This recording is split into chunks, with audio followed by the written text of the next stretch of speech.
వి gold trusted gold buyers. మీరు తాకట్టు పెట్టిన బంగారాన్ని విడిపించి ఈ రోజు ఉన్న మార్కెట్ ధరకు కొనబడును.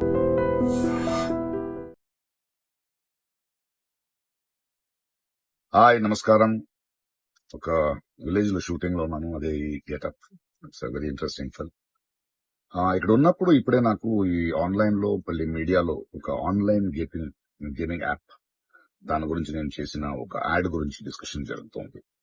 అందరినీ ప్రశ్నించి నేను సమాధానం చెప్పాలి కదా, ఎందుకంటే చాలా మంది క్వశ్చన్ చేస్తున్నారు మీరు ఎలా చేస్తారని. అది ఒక 2016, ఒక 9 years బ్యాక్ ఇలాంటి ఒక యాడ్ నా దగ్గరకు వచ్చింది. నేను చేశాను, నిజం. ఆ తర్వాత కొన్ని నెలల్లోనే అది తప్పని నాకు అర్థమైంది.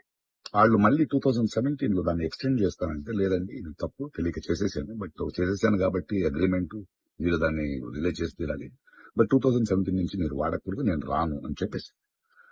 దాని తర్వాత అలాంటి ఏ గేమింగ్ యాప్స్ నేను చేయలేదు. 2021 లో కూడా ఆ కంపెనీ ఇంకో కంపెనీకి అమ్మేసి వాళ్ళు దాన్ని ఏదో సోషల్ మీడియా ప్లాట్ఫామ్ లో యూజ్ చేస్తే, నేను వాళ్ళకి నోటీసులు, వాళ్ళకి ఈమెయిల్, మళ్ళీ వాట్సాప్ లో పంపించి, లేదండి ఇందులో నేను లేను, ఇది చేయకూడదు, కాంట్రాక్ట్ అయిపోయింది, ఇది తప్పు అని కూడా చెప్పాను. వాళ్ళు ఆపేశారు. ఇప్పుడు అది మళ్ళీ రీక్ అయింది. దానివల్ల ఈ సమాధానం పోలీస్ డిపార్ట్మెంట్ నుంచి నాకు ఇంకా ఇది రాలేదు. వస్తే వాళ్ళకి నేను సమాధానం చెప్తాను, బట్ మీకు సమాధానం చెప్పాల్సింది నా బాధ్యత. So 2017, 9 years back for 1 year contract నేను చేసింది నిజం.